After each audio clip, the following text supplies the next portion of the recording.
Le doy la bienvenida a todos y a todas a esta actividad del Día del Patrimonio en Casa, un año muy particular. Esperemos que sea muy grato para todos.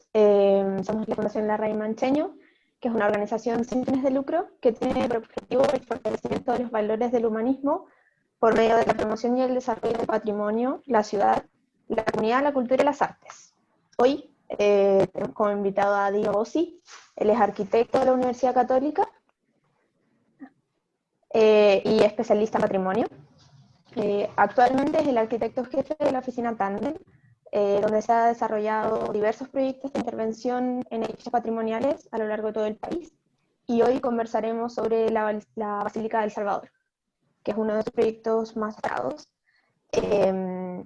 Este templo se encuentra en el barrio Brasil. Fue construido en conmemoración de las víctimas del incendio de la iglesia de la Compañía de 1863 y fue un punto central de la vida del barrio Brasil, sobre todo en la primera mitad del siglo XX.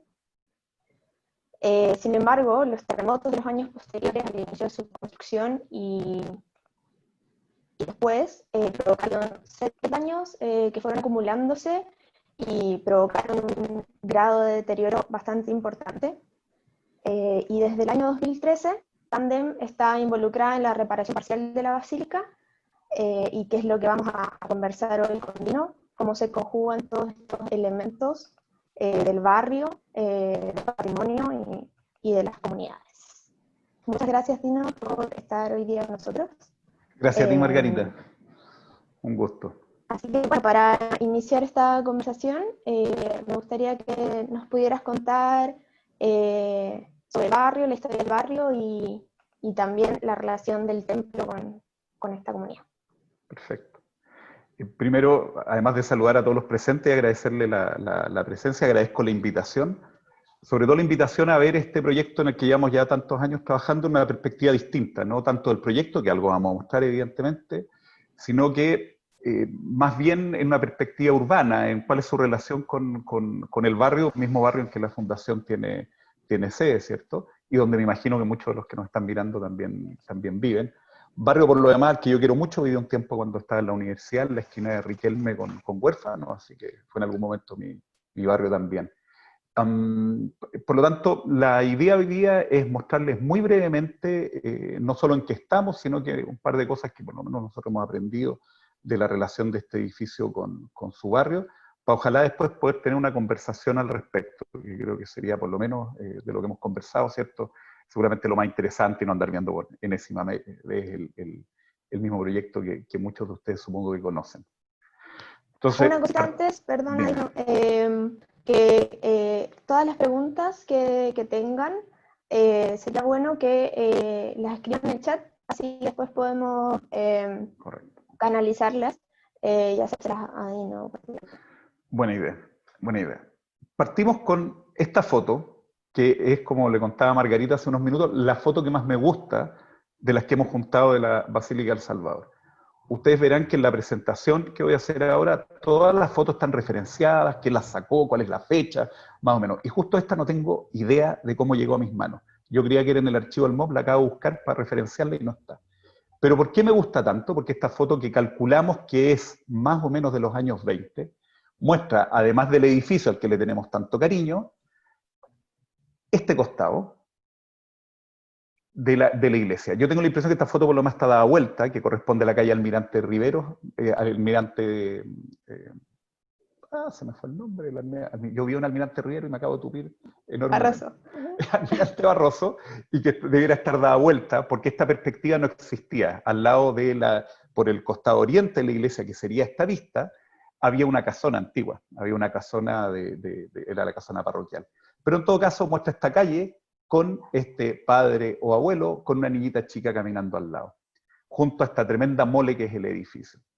Eso es el motivo por el que me gusta tanto esta foto, y es un poco ese el contexto o la visión que me gustaría dar hoy día de esa perspectiva respecto de la Basílica del Salvador. Acabo de darme cuenta que no enchufé mi computadora, así que todos ustedes me van a perdonar un segundo.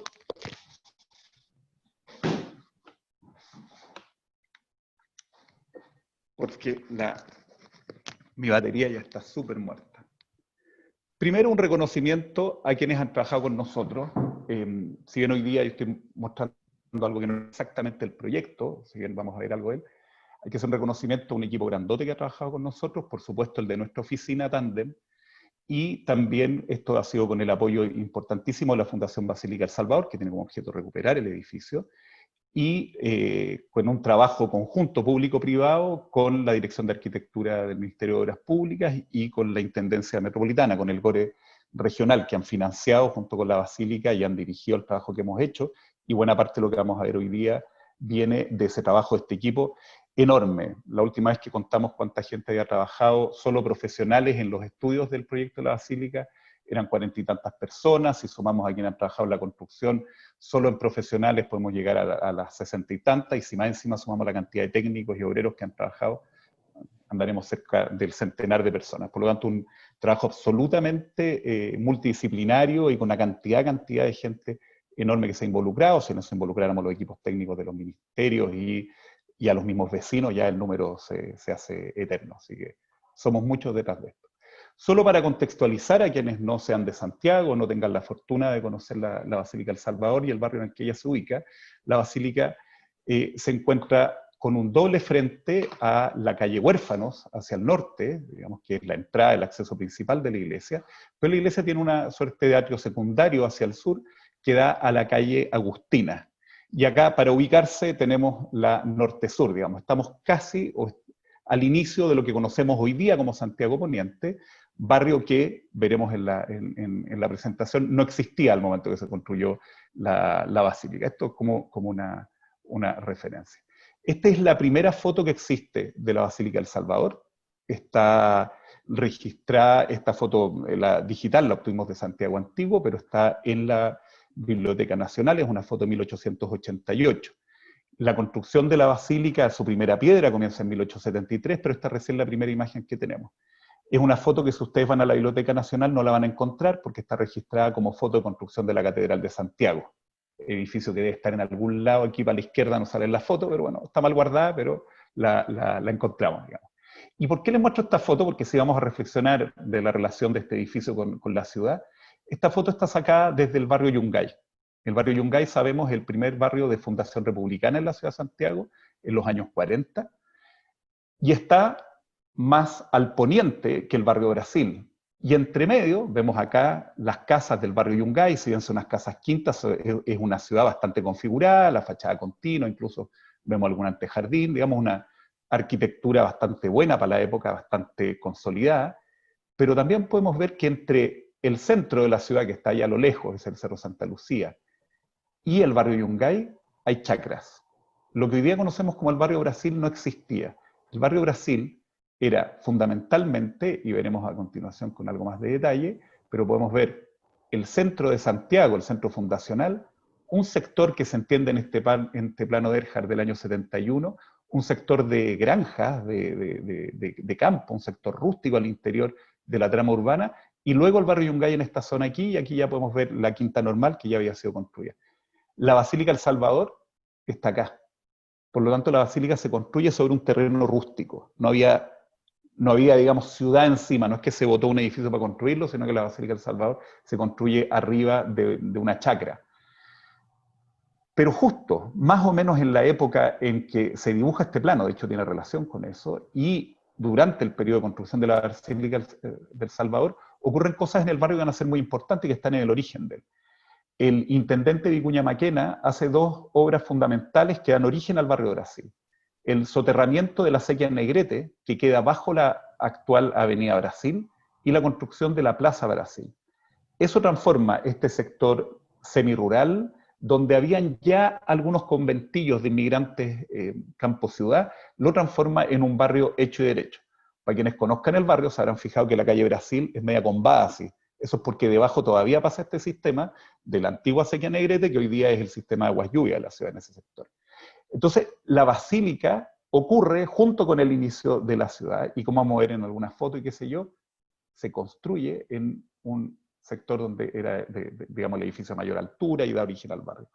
Ahora bien, el edificio es obra, el proyecto es obra del arquitecto alemán Teodoro Burger. Teodoro Burger había llegado unos años antes, proveniente de Altona, en las cercanías de Hamburgo, a la ciudad de Valparaíso, donde se presentó como escenógrafo, arquitecto e ingeniero. Debo decir que después de años estudiando la Basílica todavía no estamos seguros de que tuviera un cartón que refrendara algo de eso, pero no importa. Fue un arquitecto sumamente relevante a fines del siglo XIX en Chile. Es el arquitecto que introduce la arquitectura de estilo neogótico en nuestro país, de la que vemos algunos ejemplos de su obra en otras iglesias que realizó él acá. Se me quedó pegado que dice Palacio Holguín, pero esta es ¿cómo se llama? La capilla de la Viña Santa Rita, la que tenemos a la izquierda. Arriba a la derecha tenemos la iglesia de los 12 Apóstoles en Valparaíso, que hoy día está muy modificada. Y abajo a la derecha, también algo modificada, producto del terremoto del 85 y del 2010, pero esta es una foto anterior, la iglesia de San Saturnino, construida en 1887.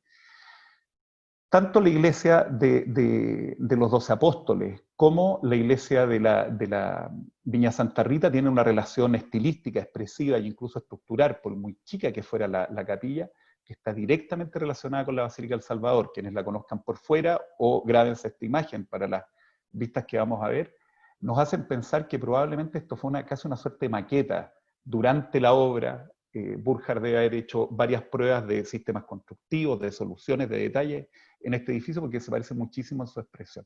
La iglesia de los 12 Apóstoles, lo que vemos en las fotos de época, tiene una expresión un poco distinta, pero sí tiene algunas cuestiones estructurales que se asemejan a la otra. Ahora bien, Burckhardt, arquitecto de renombre en la época, que por lo demás terminó su vida profesional en la Inopia, pero que dio origen a una familia de artistas súper relevante, Pablo Burckhardt, la Coca Burckhardt, etc. Es un arquitecto que además marcó importantemente la historia y la expresión urbana de este barrio. De ahí que ponga estos dos ejemplos. El primero que vemos aquí es el Palacio Holguín, que se ubica en la Alameda con la Avenida Brasil.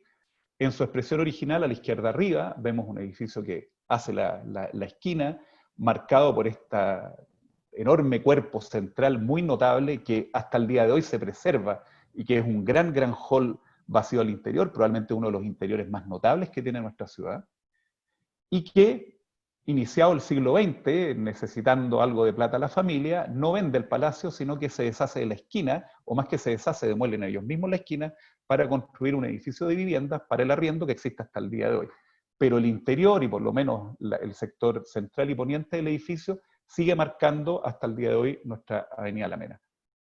Y el otro es el mítico Palacio Concha Cazotte, construido por el mismo Burckhardt el año 1883, que es este edificio de inspiración ecléctica, morisca, tiene algo entre castillo y moro, muy notable y que está absolutamente grabado en la memoria de los santiaguinos, tanto por su fantástica arquitectura que vemos acá desde la Alameda en 1907 a la izquierda, en la esquina derecha, como también por míticos bailes que daba la familia y de los que vemos una foto que guarda el Museo Histórico Nacional aquí de uno de los bailes en 1912. Eso está grabado como en la memoria nacional, pero lamentablemente ese edificio no existe porque desapareció para dar espacio a uno de los más notables conjuntos urbanos de Santiago, que es el barrio Conchitoro.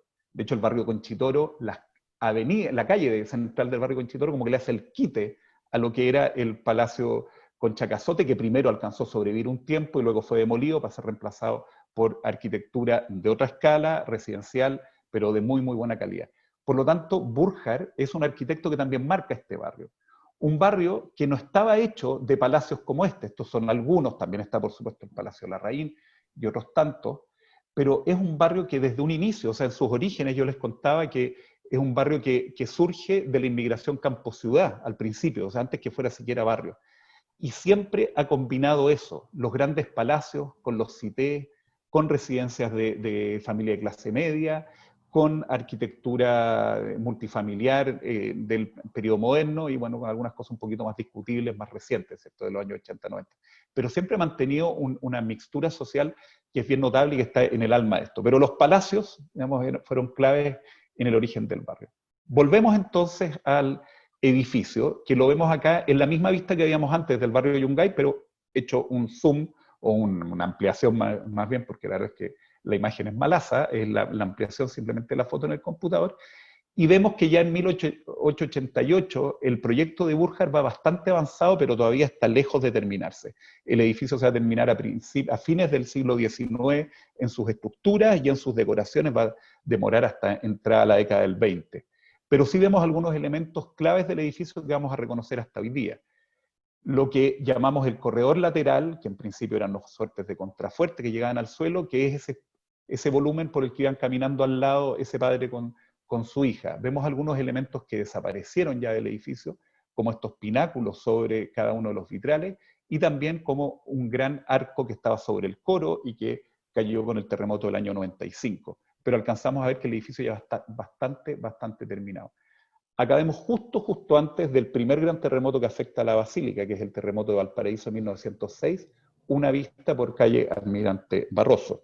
Vemos el edificio prácticamente terminado en su expresión exterior, una arquitectura, como decía, neogótica, o sea, inspirada en el gótico medieval, pero con lógicas modernas, más contemporáneas, completo en ladrillo, y que, como hemos descubierto en nuestros estudios, tenía en su propio diseño el drama ya escrito. Y el drama es que es un edificio que está cero preparado para los terremotos, no tiene ningún tipo de refuerzos de acero, ni menos de hormigón armado, que no existía en la época, va a empezar a utilizarse en Chile desde 1907, y por lo tanto se daña con cada uno de los terremotos y va acumulando daños y reparaciones puntuales en su momento. Pero respecto de la ciudad, vemos la calle Almirante Barroso empedrada, vemos ya el surgimiento de la luz eléctrica, vemos la carnicería del Salvador, toma ya negocios del barrio que empiezan a tomar nombres del propio edificio. En 1905 el edificio está terminado, como podemos ver en este esquema, no hemos dibujado el techo para que se pueda ver el interior, y tiene estos pináculos y unos contrafuertes en el costado que se asemejan a unos arbotantes de la arquitectura gótica. Pero el terremoto de 1906 hace estragos en el edificio, aquí podemos ver algunas partes caídas, pero básicamente ¿qué es lo que hace? Es que la cubierta que suponemos era de teja, se limpia, digamos, se limpia, las tejas caen al costado, cortan toda la parte superior de los muros y además generan algunos daños importantes en las estructuras importantes del edificio, entre otras cosas se caen estos arbotantes o contrafuertes de los costados, y lo que eran esos contrafuertes que han transformado en este corredor que le da una nueva escala al edificio. Se hacen unas reparaciones, se continúa terminando el edificio con los notables vitrales traídos de Alemania, fabricados por el taller Mayer. En 1918 vemos esta siguiente foto, donde el edificio más o menos se ve como estaba en la foto anterior, en su expresión exterior, pero vemos algunos elementos, sobre todo unas columnas exentas, unas columnas que estaban sueltas adelante, que se habían caído, se habían perdido. Ese es el estado en que recibe el edificio el arquitecto Smith Solar y su hijo Smith Miller, o sea, la oficina Smith Solar y Smith Miller. Sumamente reconocido Josué Smith Solar por ser el arquitecto del Banco Central, la fachada sur de La Moneda, el Club Hípico en Santiago, la Universidad Técnica de Valparaíso, etcétera, etcétera. Reciben el encargo de reforzar estructuralmente el edificio, pero también de remodelarlo. Smith Solar se había formado, él es chileno, nacido en Chile, pero se había formado en Filadelfia. Y por lo tanto, en una tradición estética y arquitectónica distinta a aquella de la que venía Burckhardt. Él también estudia el neogótico en Estados Unidos, pero estudia un neogótico de origen inglés, de origen británico. Y por lo tanto, él remodela el edificio una expresión distinta. Pasamos del gótico o del neogótico en ladrillo de Burckhardt a un neogótico en estuco que imita la piedra, que son las fachadas, es la fachada que conocen ustedes hacia calle Huérfanos hoy día, que implica una intervención potente en el edificio, pero que lamentablemente queda trunca con la muerte de Smith Solar, y Smith Miller, al fallecimiento de su padre, vuelve, porque él había nacido en Estados Unidos, vuelve a Estados Unidos, se instala allá para fundar la que hasta el día de hoy es una de las oficinas de arquitectura más grandes del mundo. Pero la intervención de los Smith es muy relevante porque no solo pretende un cambio de expresión del edificio, sino que porque implica los primeros esfuerzos de hormigón armado que recibe. En esta zona de aquí aparecen unas losas para amarrar el edificio, aparecen pilares de hormigón y, como decía, un cambio completo de la expresión, respetando la lógica neogótica, pero ya con una expresión distinta. Y a esas alturas, esto es una foto cercana a 1930, el barrio Brasil se ha construido completo en torno a la Basílica del Salvador. Pero la Basílica sigue siendo el barrio más, el edificio más importante del barrio. Y no solo del barrio, de Santiago Poniente completo. Podemos ver que el edificio relativamente alto que queda en las cercanías es el del Ministerio de Hacienda, que acababan de terminar los mismos Smith Miller y Smith Solar en unos años antes. Por lo tanto, la Basílica es el centro del barrio, es el granito del barrio de Brasil. Pero esa historia con el tiempo va a ir cambiando. Vemos acá entonces que esta intervención que habían hecho los Smith Solar para lograr esta expresión del edificio. Esta es una foto del año 45 y que ya es la fachada que conocemos hoy día. Ya no se ve en la fachada principal ladrillo, está completamente estucada, imitando la piedra con la que se trabajaba fundamentalmente en Inglaterra y en Estados Unidos. Ahora bien, el barrio no se queda quieto, no queda inalterado desde que se completa, digamos, de que se construye toda su superficie. En esta foto de Higinio González, le doy el dato, si quieren ver Chile en los años 60 desde el aire, busquen a Higinio González, piloto y fotógrafo, que hizo un trabajo fantástico de fotografía aérea de nuestro país, y que aquí nos muestra lo que hoy día conocemos como Santiago Poniente, el barrio Brasil. Vemos en este recuadro la Basílica del Salvador, rodeada de una serie de construcciones que van a desaparecer con el tiempo, que luego la veremos en un zoom mayor. Pero también vemos que la ciudad empieza a cambiar. El barrio Brasil, que ya está consolidado, empieza a tener algunos cambios. Vemos, por ejemplo, acá un conjunto de la oficina Brechani Castillo Valdés Huidobro, puros premios nacionales de arquitectura, grandes representantes del movimiento moderno, los mismos que construyen la Villa Portales, un poco más al poniente, y la Universidad de Santiago, por ejemplo, han hecho ya este conjunto moderno. Acá empieza a verse otro conjunto moderno que está al otro lado de la calle de Agustinas, hecho por mi querido profesor don Nacho Santamaría en los años 60, etcétera. O sea, la ciudad empieza a cambiar de expresión y qué sé yo, pero van quedando todavía en este barrio edificios muy antiguos y además elementos urbanos muy notables como la propia Plaza Brasil que alcanzamos a ver ahí. Todavía es una ciudad integrada, digamos. Por eso les decía que me parece importante este zoom. Vemos que hacia el sector sur de la iglesia había una casa con un patio central, que hoy día las baldosas que hay en ese sector reflejan la planta de esa casa. Hacia el sector oriente vemos lo que era la casa patronal, o sea, parroquial, perdón, y además un edificio que había construido la Iglesia Católica para el arriendo, el arzobispado, para obtener recursos, y vemos el edificio ahí del maestro Santa María. Eso es hasta el año 64. El año salto, nosotros veíamos, nunca pegué, Margarita se va a reír de mí, nunca pegué, iba a pegar acá, la primera foto que veíamos aérea, podríamos después volver a ella, porque ocurre algo fundamental en los años 60, que es la construcción de la avenida Norte-Sur, que veíamos en la primera imagen que mostraba, y que hace una escisión entre lo que hoy día conocemos como barrio Santiago Poniente, que no existió nunca antes en el imaginario de los santiaguinos, hace una verdadera escisión, divide el barrio Brasil, el barrio Yungay, del centro de la ciudad, y por lo tanto lo transforma en otra cosa, en una suerte de ultramuros, algo que queda al otro lado. La obra notable de la Norte-Sur, que conecta Chile completo de norte a sur y en buena medida América entera, como Panamericana, es en buena medida el origen de la decadencia de este barrio. En parte ya había comenzado en los años 40 y 50 la migración de los vecinos más pudientes hacia el sector oriente de la ciudad, y luego la construcción de la Norte-Sur en los años 60 simplemente lo termina de dividir completamente.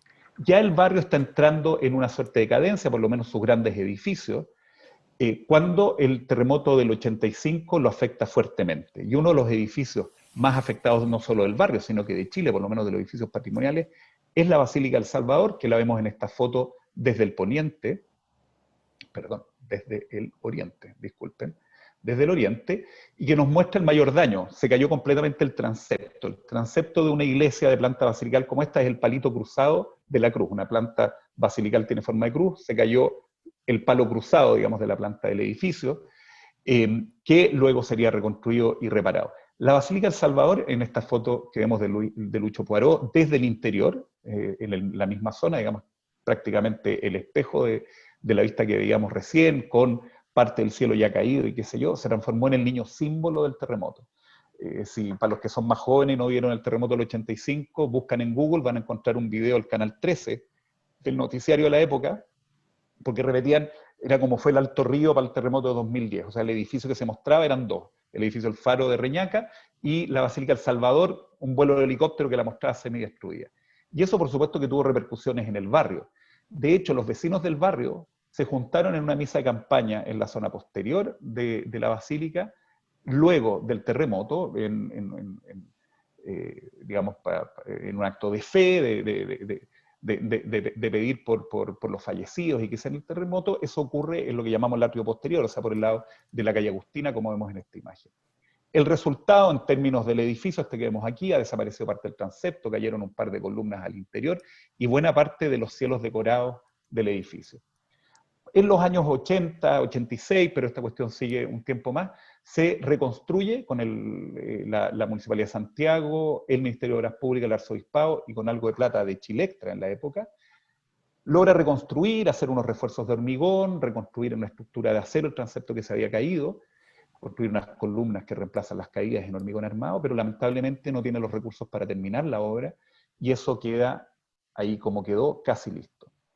Pero este edificio sigue siendo un edificio relevante en su entorno, luego de su reparación, que la vemos aquí, en esta foto, y esto corresponde al funeral de Rodrigo Rojas de Negri. En el terrible caso Quemado, es la víctima fatal del caso Quemado, pero además en un evento que es sumamente relevante, que es el funeral de Rodrigo Rojas, se produce, también se puede buscar en los archivos de la Vicaría de la Solidaridad, que tiene videos en YouTube, una represión brutal de parte de carabineros que se suben arriba al féretro, toda una cuestión. Eso ocurre ahí, en el barrio Brasil, en el frontis por Avenida Huérfanos de la Basílica, en una de las manifestaciones más importantes de los años 80 en contra de la dictadura. Entonces, vemos acá el resumen de esa intervención estructural que veíamos ejecutándose en esa foto del funeral de Rodrigo Rojas. Como decía, reconstrucción, lo que está en rojo, refuerzos en hormigón, la construcción de las columnas caídas. Luego, el año 97, la Municipalidad de Santiago hace unas pequeñas obras de refuerzo en el exterior, pone unos palos, unos apeos, se llaman técnicamente, para firmar el corredor exterior, y además construye una zona de seguridad, una pirámide de acero que está hasta el día de hoy, ahí se alcanza a ver mejor en esta imagen, hasta el día de hoy es nuestra zona de seguridad cuando trabajamos en el edificio. Ahora bien, como no se terminó la reparación, así como no se había terminado la de Smith Miller y Smith Solar, el 2010 encuentra el edificio un poquito enclenque, desde hacía ya varios años no se hacía misa, 2004 se hace la última misa, que el arzobispado había restringido solamente a una de las capillas laterales en la zona posterior del edificio, y el terremoto de 2010 le pega no el último golpe, pero el penúltimo, digamos, al edificio, que se traduce en la caída de un par de columnas más, en el desmoronamiento casi completo del muro del costado oriente de la nave, la caída de mucho más de los cielos decorados, la pérdida, o por lo menos la destrucción, porque logramos después recuperarlo entre los escombros, de un par de los vitrales, etcétera, etcétera. O sea, deja un daño enorme. Y es en ese contexto, que podemos ver aquí, estas fotos son fotos de una de mis primeras visitas al edificio, podemos ver la cantidad de escombros, habían puntos de llegada a 4,5 metros los escombros acumulados en el suelo. Es en ese momento que aparece la agrupación que luego se transformaría en Fundación Basílica El Salvador, el Ministerio de Obras Públicas, que ya venía trabajando, no sé por qué se pasa solo esto, perdón, el Ministerio de Obras Públicas, que ya venía trabajando con el arzobispado en un muy notable proyecto del arquitecto Joanón y el ingeniero Larraín, que lamentablemente quedó un poco fuera de foco con el terremoto, digamos, se hubiera ejecutado ante el terremoto, la basílica no hubiera quedado en el estado que terminó, y comienza entre estas tres instituciones, más el apoyo del GORE, a hacerse una serie de acciones. La primera es lo que llamamos un retiro razonado de escombros, o sea, estos escombros están llenos de cosas que valían, de decorados del cielo, de vitrales, de pedazos de columna y qué sé yo, fue retirado, fue revisado por un equipo de expertos que guardó aquello que se pudiera usar en una futura restauración y lamentablemente se mandó a botadero el resto, de modo de despejar, garantizar un mínimo de seguridad y poder comenzar los estudios para realizar este proyecto que es el que les vamos a mostrar hoy, parcialmente hoy día, que son el proyecto de refuerzo parcial, desarrollado por nuestra oficina y la Oficina de Ingeniería Sirve para la Dirección de Arquitectura del Ministerio de Obras Públicas. y que es un proyecto que ya está ejecutado, terminó de ejecutarse el año pasado, y que básicamente tiene como objetivo evitar que el edificio se caiga, evitar el daño a los vecinos y a los transeúntes del barrio, y permitir a futuro la restauración de él, el estudio más detallado de él, para poder desarrollar un estudio de restauración, que de hecho está en curso en este momento, más acotado. Y básicamente consiste en la introducción al interior de unas estructuras metálicas que se van a llevar todos los esfuerzos sísmicos en caso de ocurrir un terremoto, y que no pretende que funcionen las estructuras del edificio y que en ningún caso lo dejan habilitado para usarse hoy día. O sea, solo podemos entrar por ahora hoy día, los que estamos trabajando allá adentro. Se hizo una pequeña apertura para el evento Santiago hace un par de años, donde pudo entrar una parte del público, vecinos, autoridades, por supuesto, han podido visitarlo en visitas ordenadas y qué sé yo, pero en este momento estamos trabajando básicamente en los proyectos. ¿De qué trata esto? Como decía, una estructura metálica al interior del edificio que está destinada a soportarlo, más elementos metálicos que vienen a completar los muros que se han caído para evitar que se siga lloviendo el interior, con los consiguientes daños a los decorados bien notables que tiene el edificio, y otros elementos para sujeción. Cualquiera de ustedes, de los que son del barrio o los que puedan el día de mañana, cuando nos liberen de la cuarentena, visitar el exterior, todos los elementos azules que se ven por fuera son la obra de refuerzo parcial, digamos la que hemos ejecutado hasta el año 2018. Y que tienen el edificio más o menos en la pinta que les voy a mostrar ahora. Son estas estructuras azules, tanto por el interior como por el exterior, que definen una plataforma alta que, además de rigidizar el edificio, nos han permitido a los técnicos que estamos trabajando en ello el recorrido, digamos, de la zona más alta, de la zona de los cielos decorados, que es una zona súper notable. Acá vemos durante la obra realizada por la empresa DBC, es la que ejecutó el diseño que habíamos hecho nosotros. En plena ejecución se metieron máquinas, digamos, todo esto para, con estas enormes estructuras, venir a tomar las columnas existentes del edificio en la zona superior, proteger también con estas membranas ¿cómo se llama? Las columnas, y generar esta plataforma que les mencionaba yo en la parte superior, que nos ha permitido a los técnicos, a los profesionales, recorrer el edificio. Vemos acá algunos detalles más de eso mismo. Son unas estructuras súper importantes, las que desaparecerán el día que se ejecute la restauración definitiva, en la que seguimos trabajando en estos días. Vemos ahí, por ejemplo, cómo se ha caído parte del cielo, y cómo esta plataforma queda a la altura suficiente, tanto para habernos permitido a nosotros estudiarlo, como para que a futuro un equipo de restauradores pueda trabajar desde ello. Lo mismo esta pista que vemos acá, que hacen las columnas de reconstrucción de los años 80. Todos los elementos artísticos que pudieron ser recuperados de lo que se había caído en el terremoto han sido guardados para su estudio, para su reutilización y qué sé yo. Y volvemos, y ahí termina la presentación, que espero que rápidamente haya recorrido en lo que estamos, pero sobre todo en lo que ha estado este edificio respecto de su barrio. Muchas gracias. Muchas gracias, Dino, por la presentación. Muchísima información y un tremendo proyecto, un tremendo desafío, me imagino, tanto en el ámbito arquitectónico, pero también en la relación con los vecinos, porque eh, hubo unos pedidos de demolición antes del inicio de esta reconstrucción parcial y quería preguntarte cómo ha sido esa relación con los vecinos más inmediatos de la basílica que se ven perjudicados por este edificio que siempre está a punto de caerse. Sí. A ver, contextualicemos primero. Como decía yo, en el origen del barrio está este edificio, digamos, el primer edificio. Por lo tanto, yo entiendo, y así lo hemos conversado con los vecinos, uno se da cuenta que es así, que muchos de los vecinos del barrio han llegado, entre otras cosas, porque hay este edificio.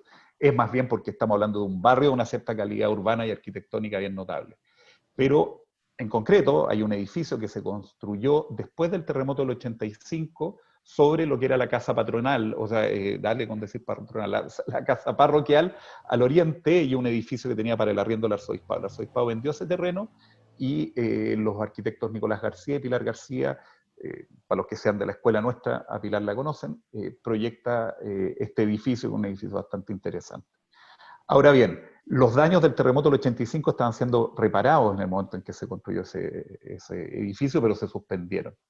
Entonces el edificio ha entrado en un proceso de deterioro, o entró en un proceso de deterioro desde el terremoto del 85, que, como digo, se hace dramático en 2004, que el arzobispado decide no ocupar más el edificio, y que termina con el desastre de 2010, donde, entre otras cosas, se caen pedazos del edificio sobre automóviles de los vecinos, afortunadamente no sobre alguna persona, pero podría haber ocurrido. Por lo tanto, este edificio que está en el origen y que le daba prestancia al barrio y que probablemente fue argumento para que muchos vecinos a lo largo de la historia del barrio vinieran a vivir a él, y que por otro lado es enormemente valorado por los vecinos, se transforma también en el origen de buena parte de los problemas del barrio, de inseguridad, no solo por los problemas estructurales que tiene, sino que también porque hay que forrarlo para que no se acerque nadie, porque es peligroso. Se traduce en que, por ejemplo, la calle Almirante Barroso hoy día es una calle de difícil tránsito, es más angosta de lo que debiera ser, pero además prácticamente, digamos, está cerrada, no tiene fachadas habilitadas, más encima otros edificios se han dañado con el terremoto de 2010, por lo tanto, el edificio es un problema para el barrio, así como también es una bendición para el barrio. Por lo tanto, efectivamente ha habido desde hace mucho tiempo una preocupación de los vecinos. Ello se tradujo en que un grupo menor de vecinos, pero que yo creo, de mi perspectiva, con todo el derecho de hacerlo, planteó, ok, si esto no lo van a reparar, mejor vótenlo. Y yo creo que en eso tenían toda la razón. Ahora bien, cuando eso se transforma en demanda, es justo el momento en que nosotros estábamos desarrollando, o acabamos de terminar de desarrollar, ya no recuerdo, este proyecto que acabamos de ver, el proyecto de refuerzo parcial.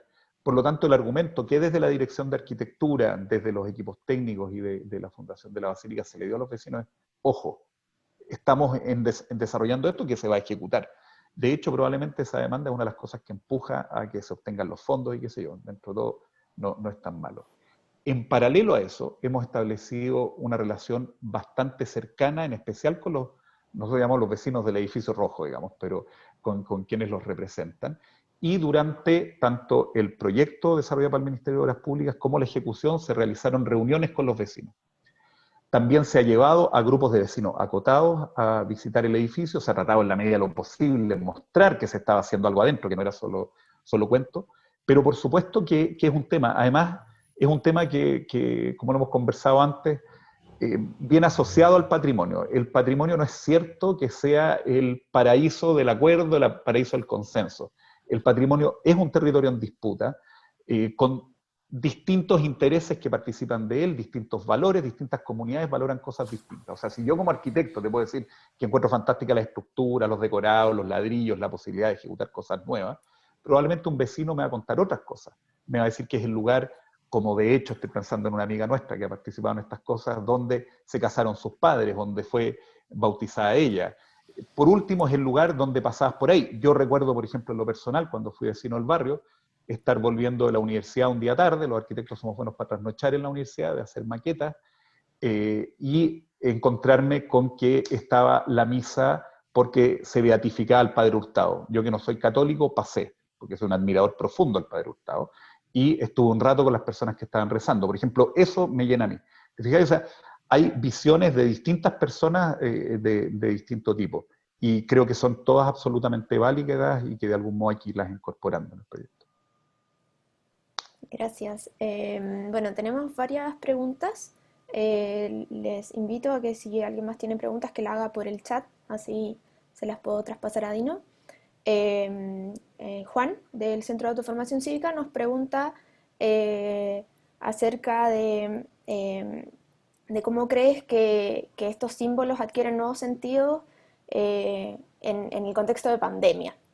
Como no se puede usar el espacio público en este minuto, que este símbolo tan importante del barrio podría ser significativo.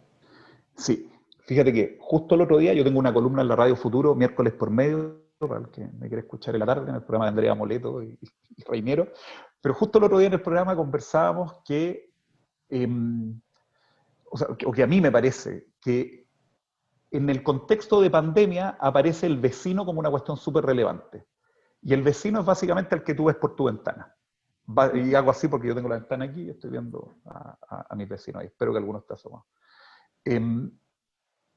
Empieza a ver esa relación con el vecino, con aquello que tú puedes ver. Y resulta que, a pesar de la construcción de edificios altos en la zona, la basílica sigue siendo un hito. Sigue siendo un hito. Por lo tanto, de seguro, para los vecinos que están viviendo el mundo a través de su ventana hoy día, la Basílica sigue siendo ese vecino mayor que está ahí a la vista que yo alcanzo de ver. Estoy bien pensando desde la casa de mi amiga Fernanda, que vive en un edificio en compañía, hay un edificio alto que tiene vista a este edificio. Estoy pensando en nuestras amigas y amigos del edificio rojo. Se ve. Por lo tanto, empieza a aparecer una cosa, a propósito de la pregunta respecto a la pandemia, y es que es complejo cuando uno empieza a tapar estos hitos de la ciudad. Y resulta que el barrio Poniente se ha ido llenando de edificios de mayor altura. Yo no digo, por favor, de hecho le eché flores al proyecto de la oficina de Brechani Castillo y compañía. Yo creo que la ciudad tiene que irse renovando y tiene que decidir qué cosas deja y cuál es el patrimonio futuro que construye. Por lo tanto, yo no digo que no esté bien hacer nueva arquitectura, pero sí me imagino que durante la epidemia de la gripe española, que también hubo cuarentena en Chile, en Valparaíso fue más fuerte, pero en Santiago también, yo me imagino que los vecinos asomados a sus ventanas, desde sus patios, qué sé yo, tenían la presencia de esta imagen muy potente, que más encima en un país que era aún más católico que hoy día, de haber sido una suerte de imagen de cuidado, de esperanza. Es complicado que vayamos haciendo desaparecer estas cosas. Pero por otro lado, eventos como este, o sea, el estar obligados a estar en nuestras casas, pero conectados con este elemento que no todos nuestros conciudadanos lo disfrutan, que es la hiperconexión, pero una parte buena de nosotros lo tenemos afortunadamente. Ojalá fuéramos muchos más los que pudiéramos disfrutar de un encierro en que uno puede estar comunicado con los que quiere, con sus vecinos, con los que no son vecinos. También es interesante en pandemia tener acceso a estas cosas. O sea, yo me he deleitado en el poco tiempo que me dejan las reuniones Zoom de la universidad y del trabajo, mirando colecciones de museos en el extranjero, juntándome con amigos que me son tanto más queridos, mucho más queridos que este edificio, que están muy lejos de donde estamos, y empieza a aparecer esta nueva relación. O sea, cada uno de ustedes podría, a propósito de la pregunta, después de esta reunión, meterse en Internet y ver, por ejemplo, imágenes del proyecto que estamos desarrollando hoy día, que están en Internet, están en reportajes de televisión y qué sé yo. Encontrar muchas más imágenes que yo he dejado fuera de esta presentación de la historia del edificio, de otros edificios de Burjar y todo. Por lo tanto, yo creo que a pesar de que está tapada por los edificios, la pandemia con esta nueva ventana que es Internet nos permite conocer otras cosas de nuestro patrimonio. Y ojalá que entonces nos den ganas de, con más energía, con más potencia, volver tal vez a trabajar más fuerte en su recuperación cuando podamos salir. Un dato, me falta ir a medir unas cosas en el edificio y no voy. Estoy desarrollando el proyecto definitivo y hay unos refuerzos que tenemos que confirmar las medidas que tomamos con el equipo, porque hay algunas cosas que no nos calzan. Bueno, habrá que esperar. Yo espero que la comunidad también se active una vez que salgamos de esto. Sí, seguramente, bueno, esto va a ser una invitación para que después todos puedan buscar esto. Hay muchos videos sobre Sí. cómo está la basílica y los trabajos que se han realizado. Y en esa misma línea, María Eugenia nos pregunta también cómo podría afectar la situación actual de la basílica a la reactivación de la vida del barrio circundante, Sí. que es A ver, muy parecido a lo que sí. comentabas. Sí. Yo creo que ya se ha hecho un trabajo importante con las obras de refuerzo parcial.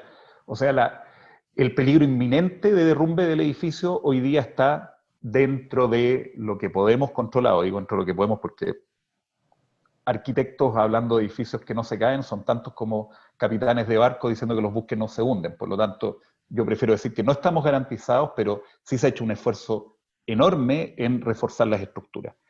Por lo tanto, el entorno empieza a ser un poco más grato. Y digo empieza porque mientras no se terminen las obras de reparación y restauración definitiva, yo creo que eso es algo que queda pendiente. Ahora, los compromisos están, es uno de los argumentos por los que se pudo ejecutar la obra de emergencia para ejecutar esto. Pero evidentemente va a ser necesario que se complete para que el barrio, respecto de los problemas que genera esto, vuelva, no digo a ser lo que era, sino que pueda construirse un nuevo barrio, digamos. O sea, definir nuevas cuestiones, nuevas convivencias y qué sé yo, a futuro. No solo para los vecinos que están justo al lado. Insisto, yo fui vecino al barrio, yo sé lo que es pasar por esa calle, por Almirante Barroso, de noche, tarde. Es jodido, es súper jodido. Y sin pensar siquiera muy tarde, o sea, en el horario que todavía había metro y que alcanzaba a llegar de la universidad y caminar ese par de cuadras al departamento que arrendaba mi hermano ahí en esa época, en el que viví un tiempo. era una cuestión complicada. Me imagino que para las vecinas es aún más complicado para los vecinos, los niños, etc.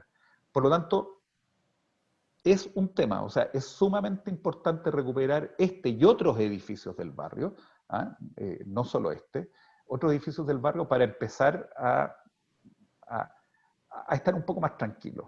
Ahora bien, es un barrio que está lleno de vida, es un barrio donde hay unas relaciones vecinales bien interesantes, no todas sencillas, pero interesantes, y por lo tanto yo también confío en eso. O sea que eso es uno de los motores que empuja esta cuestión. Como digo, la demanda para que lo votaran es una de las cosas que, en mi perspectiva, sin duda, apuntala, o sea, si como Estado, digamos, si un tribunal dijo, ¿sabe qué? No al lugar la petición porque se va a arreglar, bueno, tenemos el compromiso de arreglarlo. Entonces.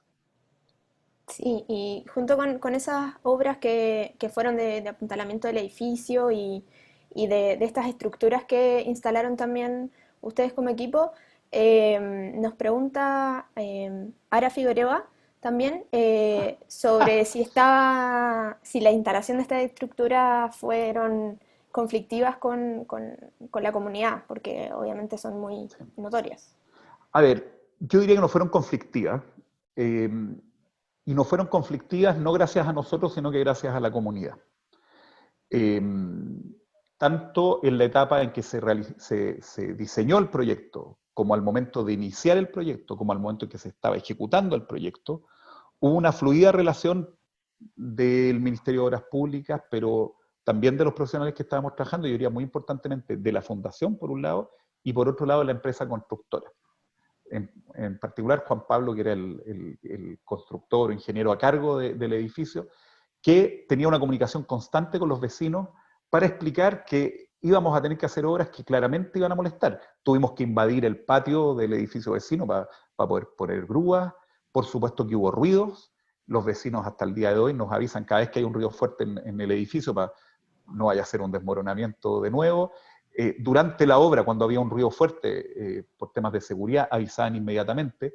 Por lo tanto, sí, Juan Pablo Echagüe, que es este profesional, es un tipo además de muy buen constructor, con un gran don de gente, hubiera dicho mi abuela, con una gran capacidad de relacionarse con los otros, pero sin la contraparte, o sea, sin unos vecinos activados, no hubiese sido posible. Por supuesto que molestó, si cualquier obra molesta, o sea, aquí se taladró, se hormigonó, se soldó, hubo que hincar unos pilotes que son unos tubos enterrados cerca de 20 metros al interior de la tierra, y que imagínense el ruido que hace el martillo que los va enterrando. Por lo tanto, fue complejo, pero yo diría que en ese proceso la cosa anduvo bastante bien. Tuvimos un apoyo muy importante de nuestros vecinos.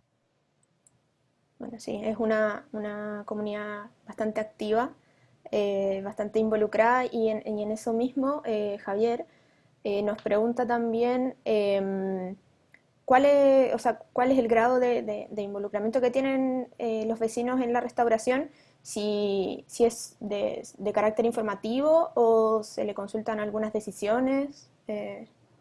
A ver, la relación con los vecinos ha sido consultiva, digamos, se ha ido mostrando el avance del proyecto. Y que por lo demás es algo que en los proyectos grandes, digamos, de patrimonio, es más o menos siempre la misma lógica. En particular, si trabajáis con el Ministerio de Obras Públicas, hay unas lógicas súper establecidas, digamos, unos protocolos que están bien claros. Em, no es, a ver, es consultivo, pero no es. Las decisiones no están en manos de los vecinos como no están absolutamente en manos nuestras, digamos. Por así decirlo, nosotros recogemos la información que viene no solo de los vecinos, de las comunidades implicadas, porque las comunidades son más amplias que solamente quienes viven en el entorno, evidentemente. Este es un templo católico, se plantea recuperarlo como templo católico, no en otro uso. Los vecinos del barrio también es algo más amplio que quienes solamente viven en el entorno. Las comunidades incorporan también, qué sé yo, gente interesada en los vitrales, gente interesada en los decorados del edificio, gente interesada en cuestiones históricas republicanas, como puede ser, por ejemplo, historias que tienen que ver con lo que mencionaba yo del funeral de Rodrigo Rojas de Negri, o saltándome muchísimo, muchísimo más atrás, esta fue por años la sede de la Virgen del Carmen. La Virgen del Carmen tiene todavía su altar en este edificio y era llevada en procesión a la catedral. Hoy día está junto a la catedral digamos, vive en la parroquia del Sagrario, pero su casa original era esta, por lo tanto, los devotos de la Virgen del Carmen, las camareras de la Virgen han sido consultadas, han participado, por lo menos han colaborado bastante. Qué sé yo, este es el lugar al que llegaron los soldados de la Guerra del Pacífico a rendir sus armas, después de la Guerra del 79, en un edificio que no está terminado. De hecho, se dice, porque no tenemos nada que lo confirme, se dice que las puertas del altar de la Virgen están hechas con bronce de cañones peruanos. Ya, ni idea si eso es verdad, por lo menos es el mito. Pero por lo tanto, también hay una relación con el ejército y que, de nuevo, el patrimonio es territorio en conflicto. Este es el lugar del funeral de Rodrigo Rojas de Negri, pero este es el lugar donde el ejército vino a rendir sus armas después de la guerra del 79. Por lo tanto, sí, la relación es con la comunidad, pero es una relación con una comunidad amplia y, como digo, compleja, interesante pero compleja. Sí, bueno, sabemos que el patrimonio para nada es consenso y bueno, se trata también de esa negociación. Por otra parte, bueno, tenemos unas preguntas, veo que hay muchos arquitectos también presentes en la charla, y pregunta Eduardo, si en el proceso de restauración y de construcción continua del templo ha habido intervenciones mal ejecutadas y que han causado problemas en esta recuperación parcial que han hecho ustedes. Mi socio en este proyecto, que es Francisco Prado, siempre nos recuerda que uno no tiene que manejar con el retrovisor, que hay que manejar para adelante. Y sí, a lo largo de la historia de la Basílica han habido decisiones erradas. Nosotros esperamos haber tomado las decisiones correctas, por lo demás, como decía, no se trata de decir los de atrás se equivocaron y nosotros no, para nada. Pero claro que han habido decisiones que, que vistas en la perspectiva del tiempo se podrían haber hecho de otro modo. Pero las cosas hay que verlas en el momento en que ocurren y cómo ocurren. O sea, por ejemplo, sabemos que las intervenciones en hormigón armado, tanto de Smith Solar y Smith Miller, como las intervenciones en hormigón armado posterior al terremoto del 85, no fueron las ideales. Establecen zonas muy rígidas dentro del edificio, que es un edificio que veo aquí hay una pregunta de Isabel, que tal vez calza dentro Sí. de lo mismo, que pregunta sobre transformar un edificio que no fue hecho para un país sísmico, digamos, a adecuarlo a lo nuestro. La intención de esas intervenciones en hormigón armado era justamente eso, hacerla resistente a los sismos de Chile. El problema es que generaron zonas de hiperrigidez entre medio de las estructuras de albañilería, para los que entienden un poquito más, pero yo creo que cualquiera de nosotros más o menos se puede dar cuenta a qué me refiero, hiperrigidez entre medio de estructuras de albañilería que son, como en un edificio neogótico, mucho más flexibles y más móviles y qué sé yo. Por lo tanto, eso en esta perspectiva uno lo puede ver como un error. Pero cabe preguntarse varias cosas. Uno, si no se hubieran hecho esos refuerzos, ¿hubiera aguantado el edificio? Probablemente se hubiera caído. Probablemente se hubiera caído. Si no hubiera habido la atención de recuperarlo, de redecorarlo, de utilizarlo como iglesia católica, a pesar de los riesgos, probablemente hubiera quedado en tal abandono que mi generación ya no la conocería. O sea, lo hubieran votado mucho tiempo antes, el año 71, yo no había nacido, y hubo un terremoto fuerte que la dañó importantemente y que también significó algunos arreglos. Por lo tanto, cada uno de los esfuerzos realizados contribuye. O sea, yo creo que este es un edificio que es producto de su historia, como es producto de la historia del barrio, como es producto de la historia de la gente que lo ha usado y que lo ha valorado a lo largo del tiempo. Pensemos que es monumento nacional, ya ni me acuerdo, del año 70 y tanto, pero ha sido valorado como patrimonio mucho antes. O sea, es el patrimonio de la gente, es esa gente la que lo ha mantenido funcionando. Yo no tengo duda que mi colega, patuamente, Smith Solar, si hubiera conversado conmigo, me hubiera dicho que él valoraba enormemente el proyecto de Burkhardt. No es que él le metió hormigón para alterar lo que hizo Burkhardt, fue justamente para salvar lo que había hecho Burkhardt. ¿Te fijáis? Por lo tanto, hagámosle caso al Pancho, no conduzcamos con el retrovisor. Está bien, y bueno, en ese sentido supongo que también las intervenciones que van a hacer ustedes, o sea, que hicieron y que van a hacer, también alimentan esa idea de que esto van a ser otras obras más de las que ya tiene la iglesia sobre sí misma y se va a notar este cambio, porque justamente hay una pregunta de Alonso que dice que no, que la idea no es construir un falso histórico, pero que obviamente se ha perdido mucho de la parte interior, sobre todo de la iglesia. Sí. A ver, no es el momento hoy día de mostrarle el proyecto definitivo, por así decirlo, ¿ya? Y digo definitivo muy entre comillas, porque estas cosas duran siglos y seguramente será completado por otra gente, pero digamos el proyecto que sigue a continuación, que ya es de reconstrucción, de refuerzo definitivo y qué sé yo.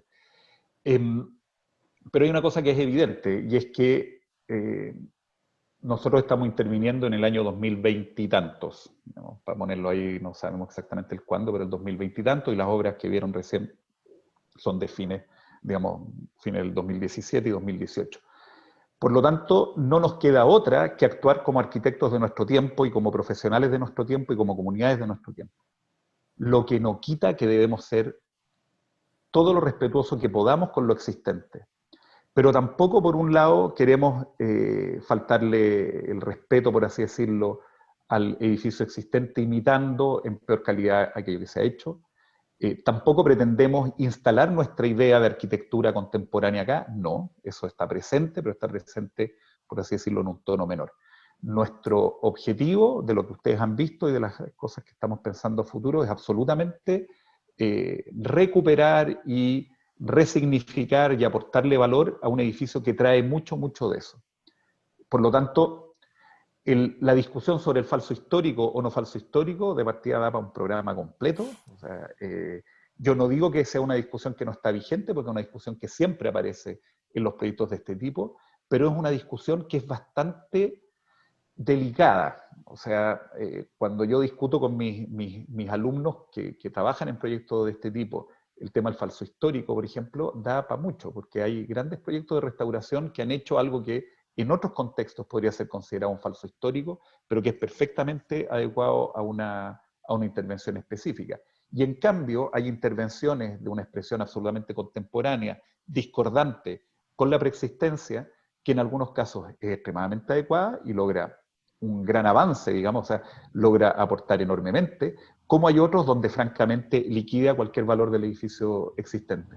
Nosotros pretendemos, tratamos de ubicarnos en un punto intermedio, donde se valore lo existente, se aporte algo nuevo, pero siempre la lógica de recomponer, de restituir una espacialidad, una calidad arquitectónica que no fue definida por nosotros, sino que fue definida por arquitectos mucho tiempo antes de nuestra aparición.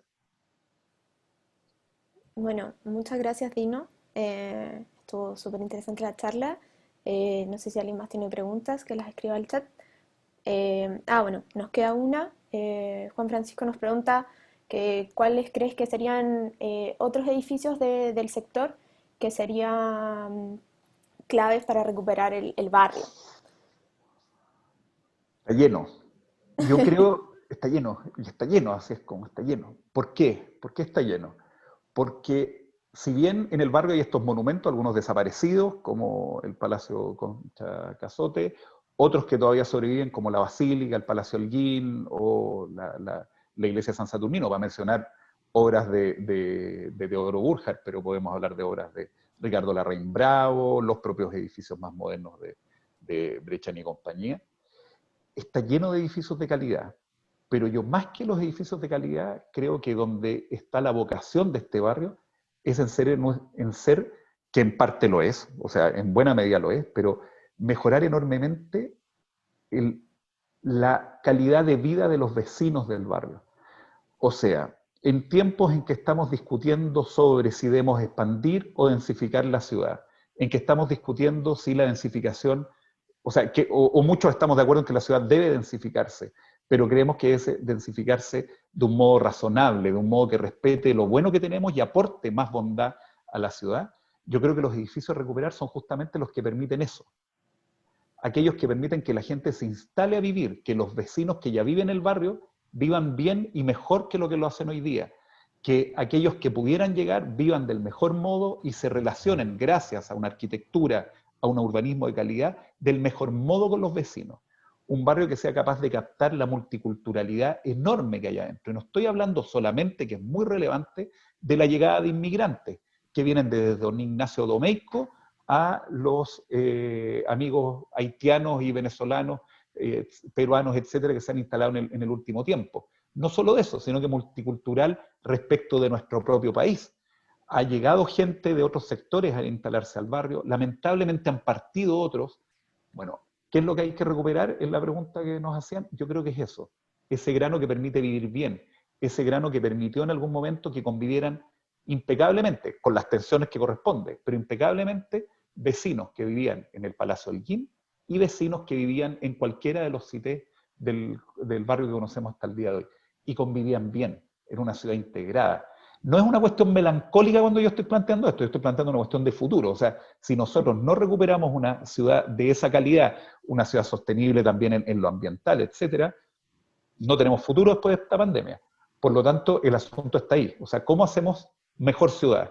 Y el barrio Brasil, con todos los problemas que puede haber tenido en su construcción y en su desarrollo histórico, con todos los problemas estructurales que pueden tener sus monumentos, es un barrio que nos enseña de calidad de vida, de buenos espacios públicos, de esta ciudad de 15 minutos de la que se habla hoy día. El barrio Brasil es una ciudad de 15 minutos. O sea, ¿cuántos de los nuevos vecinos del barrio Brasil son funcionarios públicos que trabajan en el centro de la ciudad o funcionarios bancarios que trabajan en el centro de la ciudad y que se van a pata? Esa es la ciudad del futuro, una ciudad amable, una ciudad generosa y una ciudad con calidad arquitectónica. El barrio Brasil es ciudad del futuro. Sí, yo creo que además, bueno, ese podría ser un ejemplo a seguir para otros barrios también que se conviertan en sectores de buena calidad y mucho más integrados, una ciudad mucho más amigable para todos los que viven en ella.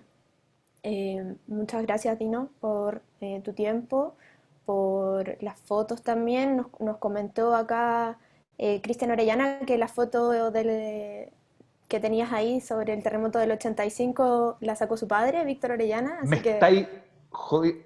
eh, Perdón, no es la expresión que se ocupa. Eh, Te pido que te pongas de algún modo en contacto conmigo, por favor, por favor. bueno, ahí ¿Cuál, te la que está ponemos sacada, con Cristian. la que está sacada desde el estacionamiento? Pregunto, a ver si Sí, me contestáis. al Wow, parecer fue esa, así que bueno, después te podemos ya. comunicar con Cristian. Eh, Fantástico, ¿eh? Si sirven estas cosas, sirven, sirven. Así que bueno, les damos muchas gracias a todos por haber participado, por haber también hecho sus preguntas. Estuvo súper interesante, así que muchísimas gracias, Dino, una vez más. Dame un segundo, no cortes porque le estoy Bueno, escribiendo mi mail, porque me escribió este hombre por interno y le estoy mandando un perfecto. mail para que por favor nos contactemos. Bueno, ahora sí, Sí, ahora sí. muchísimas gracias.